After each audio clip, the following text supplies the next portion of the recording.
Hello everyone, welcome back to my channel education hub. इस video में मैं आपको क्लास 12th केमिस्ट्री यानी कि रसायन विज्ञान का मॉडल पेपर सॉल्व करवाऊंगी, जो कि 2022 बोर्ड एग्ज़ाम का पेपर है। और पूरा ट्राई करूंगी कि आपको बहुत अच्छे से एक्सप्लेन कर सकूं। तो चलिए स्टार्ट करते हैं। आज हम करेंगे केमिस्ट्री यानी कि रसायन विज्ञान का 2022 का पेपर सॉल्व, जो बोर्ड एग्जाम में आया था।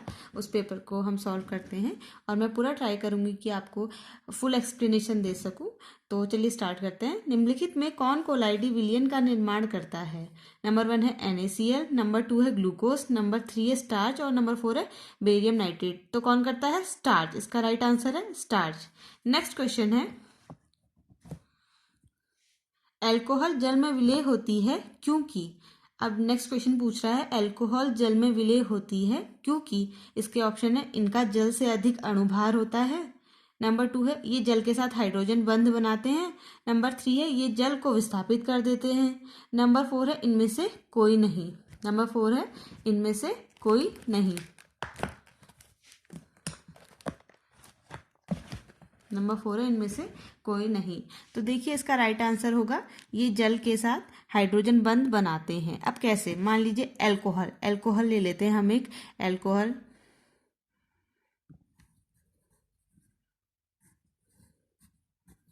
ये है अल्कोहल, ठीक है, CH3OH, यानी कि हमने मैथिल अल्कोहल ले लिया है। इसकी हम किससे क्रिया कराएंगे? H2O से, ठीक है। तो क्या होता है, जो ऑक्सीजन होता है ना, वो बहुत ज़्यादा क्या होता है, हाईली इलेक्ट्रोनेगेटिव होता है। यानी कि जो ऑक्सीजन होता है उसकी विद्युत ऋणात्मकता बहुत ज़्यादा होती है। अब ऑक्सीजन की विद्युत ऋणात्मकता ज़्यादा क्यों होती है? क्योंकि आवर्त सारणी में बाएं से दाएं जाने पर क्या होता है, जो परमाणु होते हैं उनका क्या होता है, आकार घटता है। तो क्या होता है, उसकी विद्युत ऋणात्मकता बढ़ती है, ठीक है। तो हाइड्रोजन की तुलना में ऑक्सीजन की विद्युत ऋणात्मकता क्या है, बहुत ज़्यादा है। तो क्या करेगा ये ऑक्सीजन, यहाँ से भी क्या करेगा, इलेक्ट्रॉन को खींचेगा, यहाँ से भी इलेक्ट्रॉन को खींचेगा और यहाँ से भी इलेक्ट्रॉन को खींचेगा। तो क्या होगा, ये ऑक्सीजन अगर यहाँ से इलेक्ट्रॉन को खींचेगा, क्या हो जाएगा, पार्सली नेगेटिव, और ये लोग क्या हो जाएंगे, पार्सली पॉजिटिव। ये भी हाइड्रोजन क्या हो जाएगा, पार्सली पॉजिटिव। और सेम यहाँ पे भी है, ये ऑक्सीजन क्या करेगा, इस हाइड्रोजन से इलेक्ट्रॉन को खींचेगा, तो ये क्या हो जाएगा, पार्सली नेगेटिव, ये पार्सली पॉजिटिव और ये भी पार्सली पॉजिटिव, ठीक है। तो पार्सली पॉजिटिव और पार्सली नेगेटिव क्या करेंगे, एक बंध बनाएंगे, जिसे हम क्या कहेंगे, हाइड्रोजन बॉन्ड,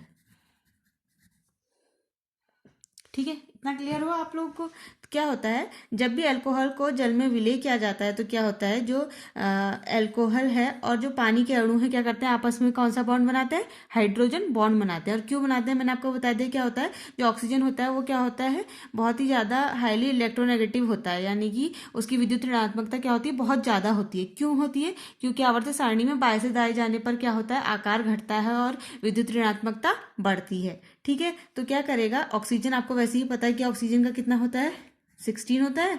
इसका अगर हम इलेक्ट्रॉनिक कॉन्फ़िगरेशन करें तो क्या होगा, 1s2।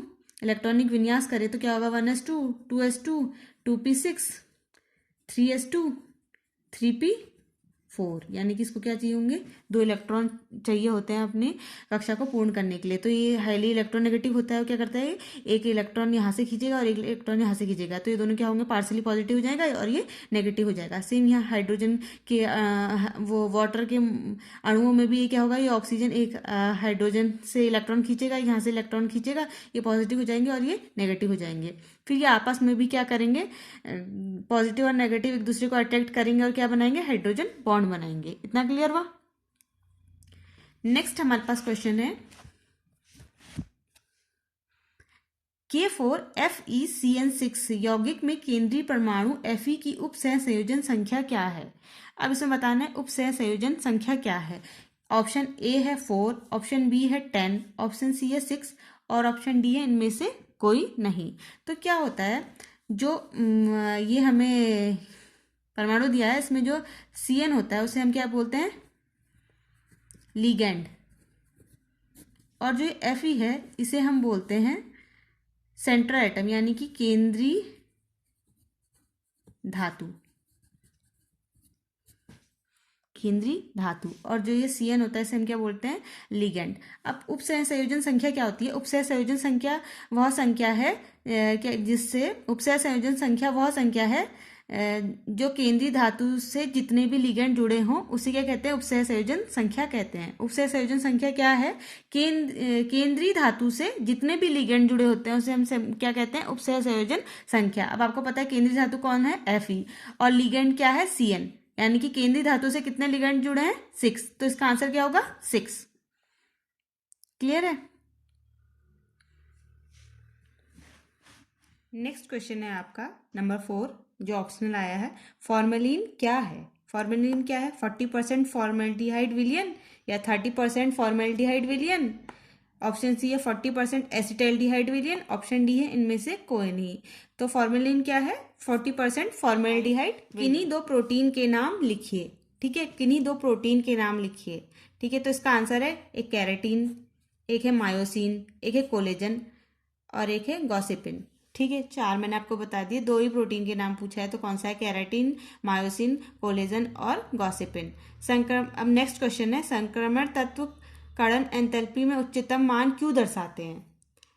क्वेश्चन नंबर 6 है, संक्रमण तत्व कण एंथैल्पी में उच्चतम मान क्यों दर्शाते हैं, ठीक है। अब सबसे पहले तो क्वेश्चन है संक्रमण तत्व होते क्या हैं? संक्रमण तत्व वे तत्व होते हैं जिनका डी उपकोष क्या होता है, अपूर्ण भरा होता है, उन्हें हम क्या कहते हैं, संक्रमण तत्व कहते हैं। अभी क्वेश्चन पूछ रहा है संक्रमण तत्व कण एंथैल्पी में उच्च मान क्यों दर्शाते हैं, और कण एंथैल्पी को हम बोलते हैं एटोमाइजेशन एंथैल्पी। अब इसका आंसर है क्योंकि उनके डी कक्षक में अयुग्मित इलेक्ट्रॉन होते हैं। मैंने आपको बताया संक्रमण तत्व क्या होता है, जिनके जो डी कक्षक है उसमें पूर्ण इलेक्ट्रॉन नहीं होते हैं, ठीक है। तो क्योंकि उनके डी कक्षक में अयुग्मित इलेक्ट्रॉन होते हैं, पूर्ण नहीं होंगे तो अयुग्मित होगा ही होगा वो, ठीक है, जिसके कारण क्या होता है, धात्विक बंध बनता है और इनकी जो एंथैल्पी होती है वो कण एंथैल्पी उच्चतम हो जाती है, ठीक है। नेक्स्ट क्वेश्चन है आपका, निम्नलिखित यौगिक में प्राथमिक, द्वितीयक तथा तृतीयक एमीन पहचानिए। अब इन्होंने 4 ऑप्शन दिए हैं, सॉरी 3 ऑप्शन दिए, 3 एमीन पूछे हैं, तो उन्होंने बोला है कि निम्नलिखित यौगिकों में प्राथमिक, द्वितीयक तथा तृतीयक एमीन पहचानिए, ठीक है। सबसे पहले एमीन क्या होते हैं? एमीन क्या होते हैं बच्चों, एमीन क्या होते हैं, आखिर होते क्या हैं एमीन?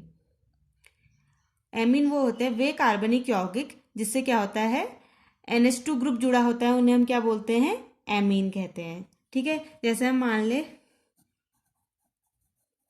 इसे हम क्या कहेंगे, एमीन, क्योंकि वे कार्बनिक यौगिक जिनसे क्या होता है, NH2 ग्रुप जुड़ा होता है, उन्हें हम क्या कहते हैं, एमीन कहते हैं, ठीक है। कार्बनिक यौगिक है ये, ठीक है, इसको हम बोलते हैं एल्केन ग्रुप, और ऐसे ही एरिल ग्रुप से भी एमीन जुड़ा होता है तो उसे हम क्या बोलते हैं, एमीन बोलते हैं। NH2 ग्रुप या तो किसी एल्केन ग्रुप से NH2 ग्रुप जुड़ा हो या किसी एरिल ग्रुप से NH2 ग्रुप जुड़ा हो, उसे हम क्या कहते हैं, एमीन। मान लो ये देखो एल्केन, एल्केन को R सिंबल से डिनोट करते हैं, ठीक है, R सिंबल से प्रदर्शित करते हैं एल्केन को। वे कार्बनिक समूह जिनसे NH2 ग्रुप जुड़ा होता है उसे हम क्या कहते हैं, एमीन कहते हैं, ठीक है। सेम ऐसे ही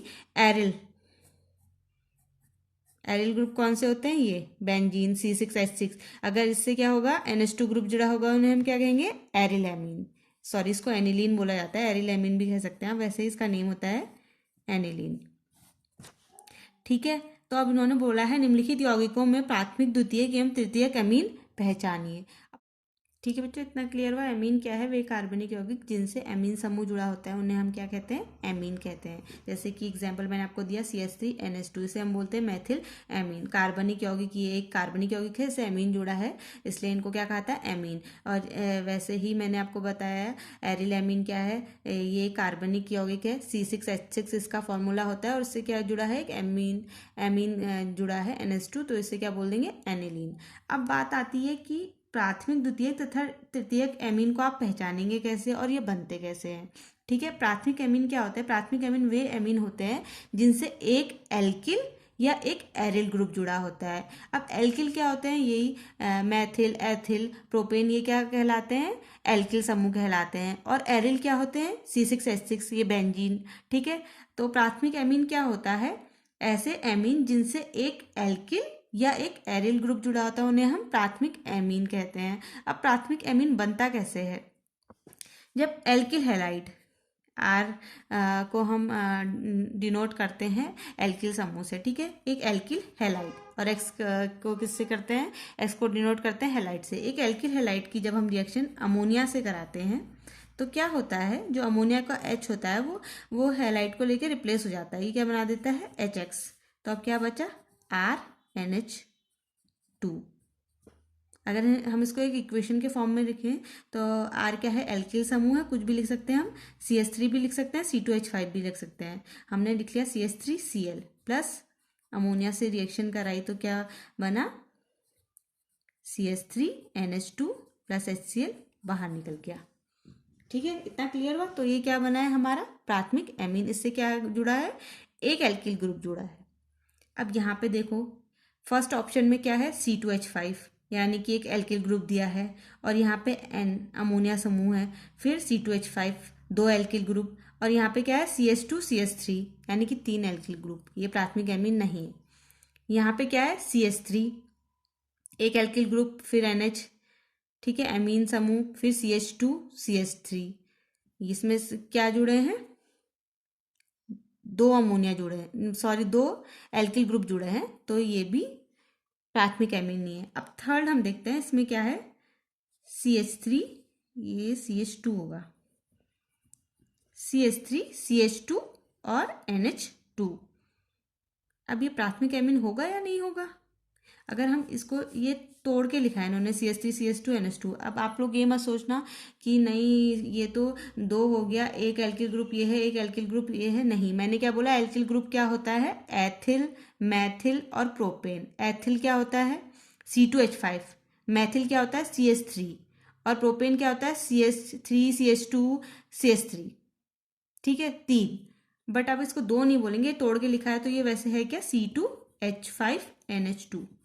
तो आपको पता चल गया प्राथमिक एमीन कौन है। तो अब इसमें से द्वितीयक एमीन कौन है जिससे दो एल्किल ग्रुप जुड़े होंगे? दो एल्किल ग्रुप किससे जुड़े हैं? ये देखिए, ये CH3 CH2 यानी कि इसको हम होल को बोलेंगे C2H5 हो गया, और एक ये CH3 मैथिल ग्रुप हो गया, और NH। तो ये क्या है? द्वितीयक एमीन।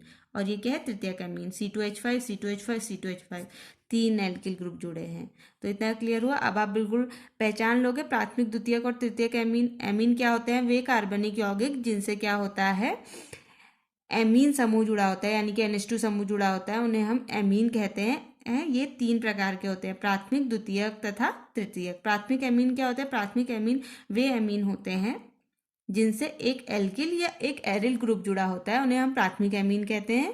द्वितीयक एमीन क्या होते हैं? जिसे नाम से ही पता चल रहा है, जिसमें एक एल्किल या द्वितीयक एमीन में दो एल्किल या दो एरिल ग्रुप जुड़ा होता है, उन्हें हम द्वितीयक एमीन कहते हैं। थर्ड है तृतीयक एमीन, जिससे 3 एल्किल या 3 एरिल ग्रुप जुड़ा होता है, उसे हम क्या बोलते हैं? तृतीयक एमीन। ठीक है, तो प्राथमिक एमीन कौन सा है? CH3 CH2 NH2। द्वितीयक एमीन कौन सा है? CH3 NH CH2 CH3। एक ये है, एक ये है। तृतीयक एमीन कौन सा है? एक एल्किल ग्रुप ये है, एक एल्किल ग्रुप ये है, और एक एल्किल ग्रुप ये है। तो नेक्स्ट क्वेश्चन है आपका, छिला अंडा जल में रखने पर फूलता है जबकि सांद्र NaCl विलयन में सिकुड़ जाता है, क्यों?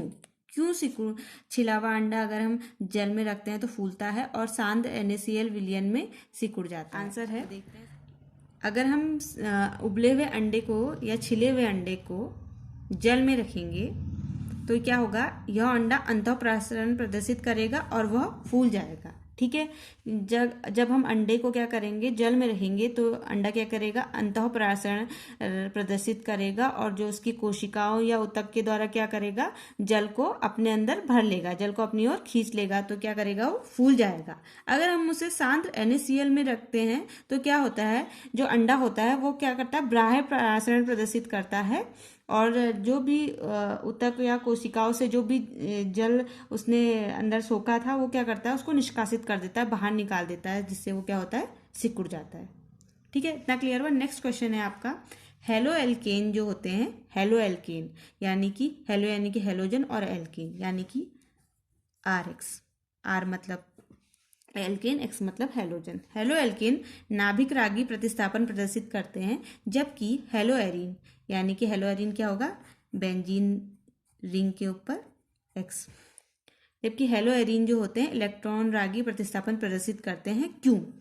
इसका आंसर है हेलो एल्केन हेलो एरीन की तुलना में क्या होते हैं, अधिक ध्रुवीय होते हैं, अतः इसमें कार्बन परमाणु धनावेशित होता है, जबकि हेलो एरीन में अनुनाद के कारण कार्बन पर आवेश अधिक उत्पन्न नहीं होता। इसलिए हेलो एल्केन नाभिक रागी प्रतिस्थापन तथा हेलो एरीन इलेक्ट्रॉन रागी प्रतिस्थापन प्रदर्शित करते हैं।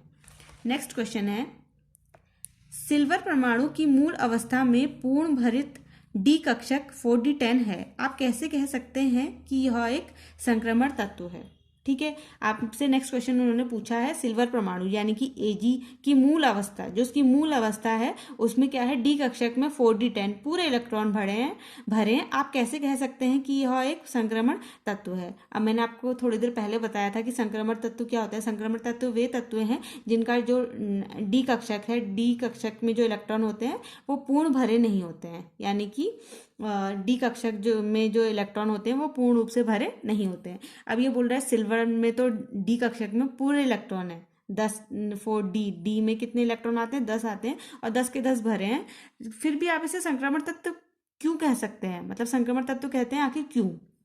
अब आपको पता है सिल्वर का परमाणु क्रमांक कितना होता है, 47। इसका अगर हम इलेक्ट्रॉनिक विन्यास देखें तो क्या होगा, 1s2 2s2 2p6 3s2 3p6 3d10 4s2 4p6 4d10 और 5s1। अब इसका डी कक्षक तो पूर्ण रूप से भरा है, अब हम इसे संक्रमण तत्व कैसे कह सकते हैं? कैसे कह सकते हैं, जो सिल्वर होता है वो 3 ऑक्सीडेशन स्टेट दिखाता है, +1 में तो क्या होता है 4d10 और 5s0 होता है, तो इसमें हम इसको संक्रमण तत्व नहीं कह सकते। लेकिन जब ये +2 दिखाता है तो क्या होता है, 4d9 हो जाता है। क्या करता है, ये अपने 2 इलेक्ट्रॉन डोनेट कर देता है और +2 ऑक्सीकरण अवस्था दिखाता है। तो क्या होता है, इसका डी कक्षक क्या है, पूर्ण रूप से भरा नहीं है, तो इसे हम इस कंडीशन में जब ये +2 ऑक्सीकरण अवस्था दिखाएगा इसे हम क्या कह सकते हैं, ये एक संक्रमण तत्व है। सेम जब ये +3 ऑक्सीकरण अवस्था दिखाएगा तो इसके जो डी कक्षक है वो क्या हो जाएगा, 4d8 और 5s0, तो यानी कि इसका जो डी कक्षक है वो पूर्ण रूप से भरा नहीं है, तो इस अवस्था में भी ये क्या कर सकता है, संक्रमण तत्व की तरह व्यवहार करता है। ठीक है, इतना क्लियर हुआ क्यों कहलाता है Ag47 संक्रमण तत्व डी कक्षक भरे होने पर भी? क्यों? क्योंकि जब वो +2 और +3 ऑक्सीजन स्टेट दिखाता है तो उसके डी कक्षक जो होते हैं अपूर्ण भरे होते हैं, इसलिए उसे संक्रमण तत्व कहते हैं या वो इसीलिए संक्रमण तत्व की तरह व्यवहार करता है +2 +3 ऑक्सीजन स्टेट में। ठीक है, इसका आंसर भी एक बार क्लियर देख लो आखिर है क्या। सिल्वर जो Z47 +2 +3 ऑक्सीजन अवस्था प्रदर्शित करता है, इस अवस्था में इसके 4d कक्षक अपूर्ण भरे हुए होते हैं, अतः यह संक्रमण तत्व है। क्लियर हो गया। नेक्स्ट क्वेश्चन है, जालक बिंदु से आप क्या समझते हैं? जालक बिंदु क्या होता है, किसी क्रिस्टल में अवयवी कणों जैसे परमाणु, अणु या आयन की त्रिविमीय व्यवस्था में प्रत्येक कण को एक बिंदु द्वारा दर्शाया जाता है, इसे जालक बिंदु कहते हैं। ठीक है, जैसे ये क्रिस्टल है, इसमें क्या होगा, प्रत्येक कण को क्या है, एक बिंदु द्वारा प्रदर्शित किया गया है, इसे ही क्या कहते हैं, जालक बिंदु कहते हैं। नेक्स्ट क्वेश्चन है, इसका ख पार्ट है, एकक कोष्ठिका को अभिलक्षणित करने वाले पैरामीटरों के नाम बताइए। ठीक है, एक एकक कोष्ठिका निम्न पैरामीटरों द्वारा अभिलक्षणित होती है।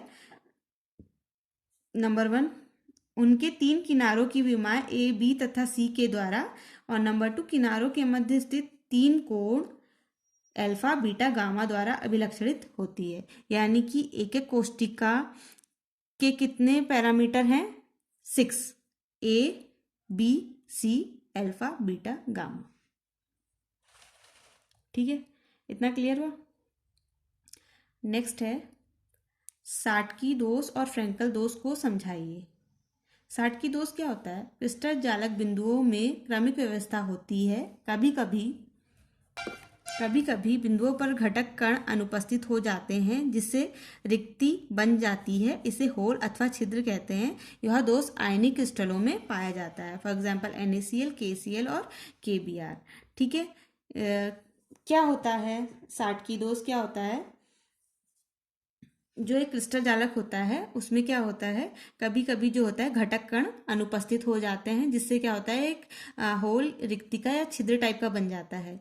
ठीक है, इसे ही हम क्या कहते हैं, साटकी दोष कहते हैं। जैसे एग्जाम्पल के लिए NaCl का लिया है, देखिए यहाँ पे क्या हुआ है, घटक कण जो है अनुपस्थित हो गया है और क्या बन गया है, रिक्तिका होल। ये सब क्या है, जालक बिंदु। और यहाँ पे क्या हुआ है, एक घटक कण अनुपस्थित हो गया है, जिससे क्या बन गई है, एक रिक्तिका टाइप की बन गई है, एक होल बन गया है।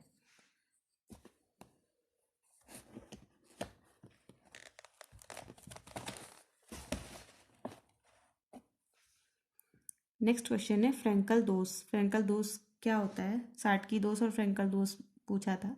तो फ्रैंकल दोष आखिर क्या होता है, फ्रैंकल दोष क्या होता है, इस दोष में एक आयन अपने जालक बिंदु को छोड़कर अंतःकोशिका स्थल में आ जाता है, जिससे यह दोष उत्पन्न होता है। इन खाली स्थानों में भी होल उत्पन्न हो जाते हैं। इससे भी धन आयन व ऋण आयन का अनुपात नहीं बदलता। फॉर एग्जाम्पल AgCl, इसमें भी क्या होता है, क्या कहते हैं, कोई भी आयन जो होता है वो अपने जालक बिंदु को छोड़कर अंतःकोशिका स्थल में आ जाता है, जिससे क्या होता है, एक होल उत्पन्न हो जाता है। इसे ही क्या बोलते हैं, फ्रैंकल दोष। फ्रैंकल दोष क्या होता है, इस दोष में भी क्या होता है, जो आयन होता है वो अपने जालक बिंदु, ये सब क्या, ये पॉइंट्स क्या है, जालक बिंदु हैं। ठीक है, और ये क्या है, आयंस है। ये जो गोल गोल है ये क्या है, सब जालक बिंदु है और उसके अंदर क्या है, आयंस है। तो इस दोष में क्या होता है, जो आयन होता है वो अपने जालक बिंदु को छोड़कर एक कोशी स्थल में आ जाता है, जिससे क्या होता है, होल बन जाता है, खाली स्थान आ जाता है, जिसे हम होल भी कहते हैं। और इससे धनायन और ऋणायन का अनुपात नहीं बदलता। जैसे एग्जाम्पल AgCl। ठीक है, इतना क्लियर हुआ।